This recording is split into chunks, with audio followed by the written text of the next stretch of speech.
पालिका आणि स्थानिक स्वराज्य संस्थांच्या निवडणुकांसंदर्भात आज सुप्रीम कोर्टात सुनावणी।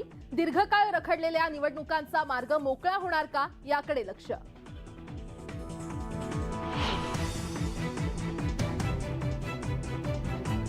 आदित्य ठाकरेंच्या वरळी मतदारसंघात मुख्यमंत्री आणि उपमुख्यमंत्र्यांचा जाहीर सत्कार। भाजप आणि शिंदे पक्षाचे नेतेही राहणार हजर।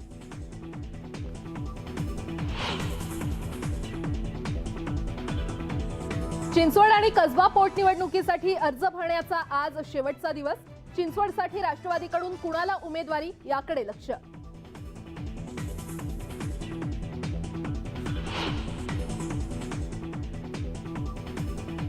पदवीधर निवडणुकीतल्या अपयशामुळे बाळासाहेब थोरातांचे काँग्रेस विधिमंडळ पक्ष नेतेपद अडचणीत येण्याची शक्यता। पोटनिवडणुकीनंतर विधिमंडळ पक्ष नेतेपदाबाबत होऊ शकतो निर्णय।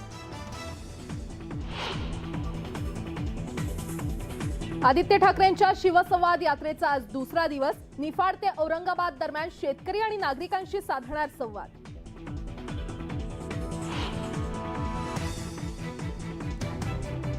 अमरावतीमध्ये विशाल हिंदू धर्मसभेचं आयोजन। प्रवीण तोगडे यांची सभेला प्रमुख हजेरी।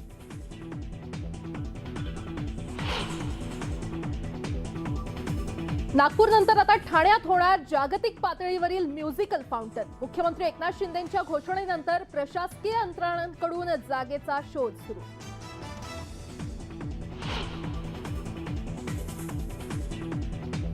नवा मलिकांचा किडनी तपासणी अहवाल सादर करण्याची मुदत आज संपणार। कोर्टानं निश्चित केलेला एक नेफ्रोलॉजिस्ट करणार रिपोर्ट सादर।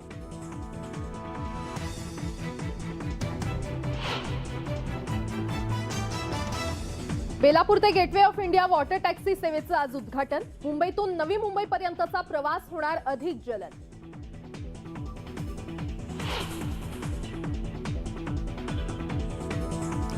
उत्तर भारतात कमी होतोय थंडीचा कडाका। दिल्लीत काल 29 डिग्री तापमानाची नोंद। तापमानाचा मागील वर्षाचा विक्रम मोडला।